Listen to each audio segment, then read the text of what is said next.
Thomas in trouble.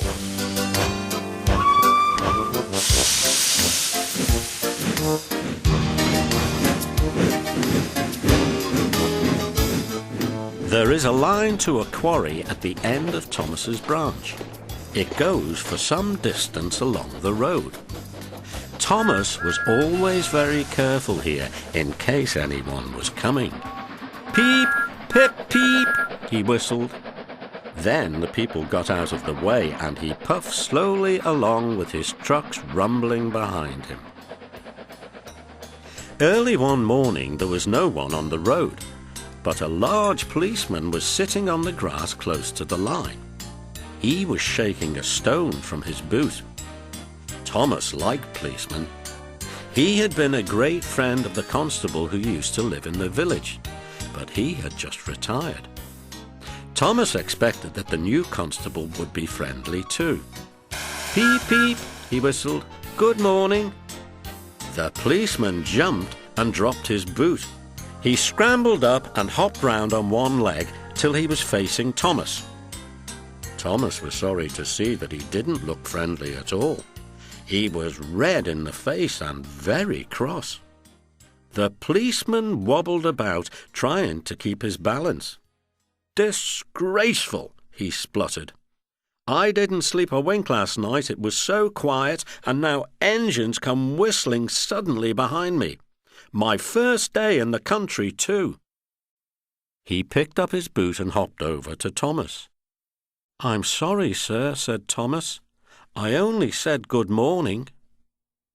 The policeman grunted, and leaning against Thomas's buffer, he put his boot on. He drew himself up and pointed to Thomas. Where's your cow-catcher? He asked accusingly. But I don't catch cows, sir. Don't be funny, snapped the policeman. He looked at Thomas's wheels. No side plates either. And he wrote in his notebook. Engines going on public roads must have their wheels covered and a cow-catcher in front. You haven't, so you are dangerous to the public. Rubbish, said his driver. We've been along here hundreds of times and never had an accident. That makes it worse, the policeman answered. He wrote, regular lawbreaker in his book. Thomas puffed sadly away. Whatever job you're doing, make sure you're doing it right. Start each day the proper way, all polished, shining bright. Do your best but still have fun, so when you come home at night, you can say in every way you try to do things right. Don't go racing through the fog, that's when you must take care. Help the other engines as there's always work to share. Take on coal and water to see you through the day, and you'll get used to doing everything the proper way. The Fat Controller was having breakfast. He was eating toast and marmalade. He had the newspaper open in front of him, and his wife had just given him some more coffee. The butler knocked and came in. Excuse me, sir, you are wanted on the telephone. Bother that telephone, said the Fat Controller. I'm sorry, my dear, he said a few minutes later. Thomas is in trouble with the police, and I must go at once. He gulped down his coffee and hurried from the room. At the junction, Thomas's driver told the Fat Controller what had happened. Dangerous to the public indeed. We'll see about that. And he climbed grimly into Annie, the coach. The policeman was on the platform at the other end. The Fat Controller spoke to him at once, and a crowd collected to listen. Other policemen came to see what was happening, and the Fat Controller argued with them too. But it was no good. The law is the law, they said, and we can't change it. The Fat Controller felt exhausted. He mopped his face. I'm sorry, driver, he said. It's no use arguing with policemen. We will have to make those cow-catcher things for Thomas, I suppose. Everyone will laugh, sir, said Thomas sadly. They'll say I look like a tram. The Fat Controller stared. Then he laughed. Well done, Thomas. Why didn't I think of it before? We want a tram engine. When I was on my holiday, I met a nice little engine called Toby. He hasn't enough work to do and needs a change. I'll write to his controller at once. A few days later, Toby arrived.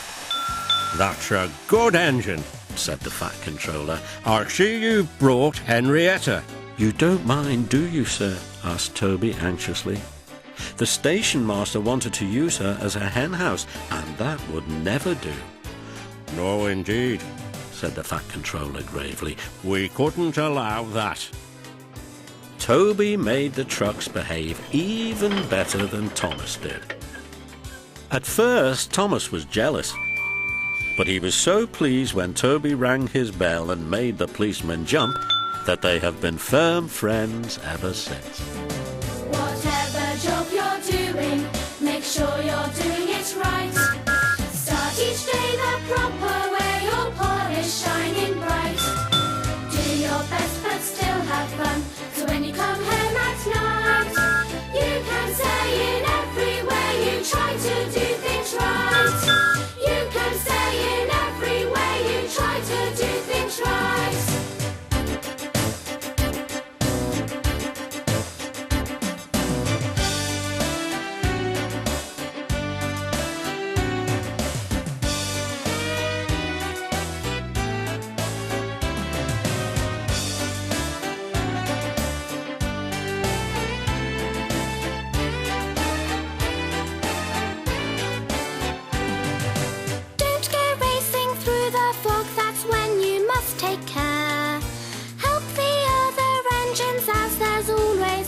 Share. Take on coal and water to see you through the day, and you'll get used to doing everything the proper way. Whatever job you're doing, make sure you're doing it right. Start each day the proper way, all polished, shining bright. Do your best but still have fun, so when you come home at night, you can say in every way you try to do